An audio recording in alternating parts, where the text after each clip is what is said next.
मुख्यमंत्री जी का नहीं है वो, तो जो उनको ऊपर से कहा गया है कि आपको प्रेस कॉन्फ्रेंस करनी है और इस पॉइंटों को आपको एक्सप्लेन करना, वही करेंगे। उसमें कोई बहुत सोचने की बात नहीं है।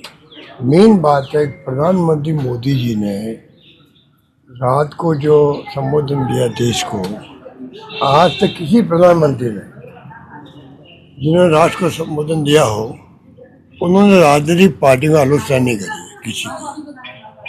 कोई हो, मनमोहन सिंह जी हो या पहले नरसिम्हा जी हो या वाजपेयी जी हो या कोई हो, ये कायदा नहीं होता कि आप राष्ट्र को संबोधन करें उसमें राजनीति करें। इन्होंने तमिलनाडु और बंगाल की महिलाओं को भड़काया, देश भर की महिलाओं को भड़काने का काम किया, और ये बहुत बड़ा षड्यंत्र था जिसको मैं समझता हूँ कि कांग्रेस ने, विपक्षी पार्टियों ने उसको एक्सपोज कर दिया, देश को बचा लिया।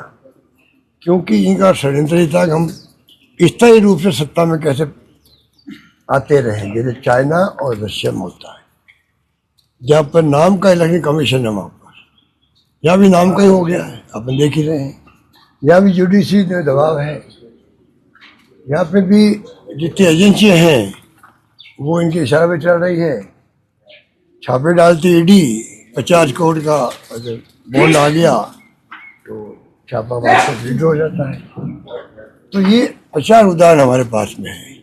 तो मोदी जी ने इतनी लंबी चौड़ी बातें कर करी, पूरा भाषण ही कांग्रेस पे दिया उन्होंने, क्योंकि उनका सपना था कांग्रेस मुक्त भारत का, उसमें वो कामयाब नहीं हो पाए। फिर का विपक्ष मुक्त भारत बनाएंगे, उसमें कामयाब नहीं पाए। ये बहुत बड़ा षड्यंत्र था। इनको मालूम था कि इसमें कुछ होने वाला नहीं है, क्योंकि विपक्ष साथ देगा नहीं, और इनकी हरकतें ऐसी थी एनडीए गवर्नमेंट की, ना तो इन्होंने कुछ को इन्वॉल्वमेंट किया विपक्ष का। इतना बड़ा मामला था, हम भी मानते। अब मैं पूछना चाहता हूँ कि ये पहल किसकी है? ये राजीव गांधी की पहल है, जिसने लाखों महिलाओं को आज पंचायतों में और स्थानीय निकायों में आरक्षण मिलने लगे महिलाओं को। ये पहल सोनिया गांधी जी की, जब यूपी चेयरपर्सन थी, पहली बार 1/3 आरक्षण पार्लियामेंट में और असेंबली में मिले, उनकी पहल थी।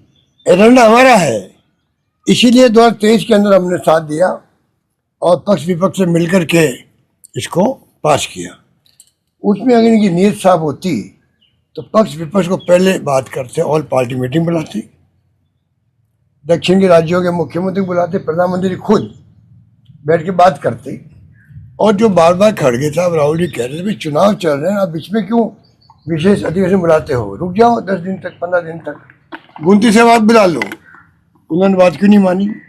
क्या कारण था कि इन्होंने यही 15, 16, 17 तारीख रखी? क्या कारण था?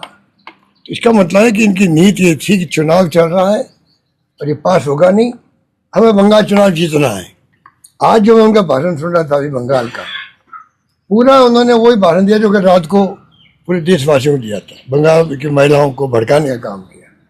तो इनका agenda, prime minister Modi ji का, अमित शाह जी का, देश में एक ही रहेगा, चुनाव जीतो। ये इनके प्रकार है। सरकारें गिराओ,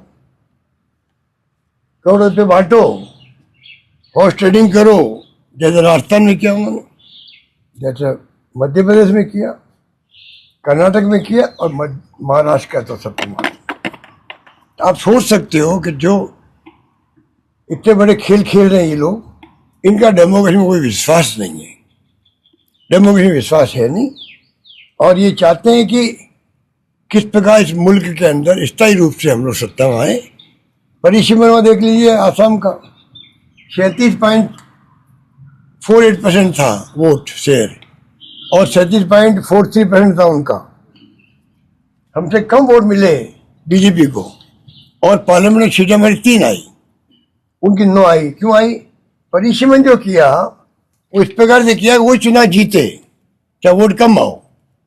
वो चाहते थे पूरे मुल्क में जो 850 सीटों की बात कर रहे हैं, तो क्या इनको छूट दे देते हम लोग? 850 सीटों में तुम मर्यादा से परिसीमन करो और तुम जीतो चुनाव, और विपक्षी पार्टी तो हार जाए। इसलिए ये पूरी तरह एक्सपोज हो गए हैं। और इतना ही घमंड है प्रधानमंत्री मोदी जी को और इनको, एनडीए को और बीजेपी को, तो नया मैंडेट ले ले, नया मैंडेट ले ले भाई देश के अंदर। ये दिन के हाथ में है, हमारे हाथ में थोड़ी है।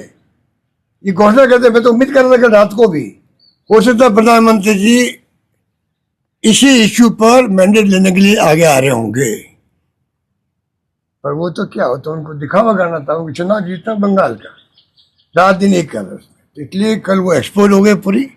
बहुत अच्छा फैसला दिया और एजेंडा हमारा है, हम इसको आगे बढ़ाएंगे। महिलाओं का एजेंडा ही हमारा है भाई, ये फालतू उसको गुमराह करे लोगों को।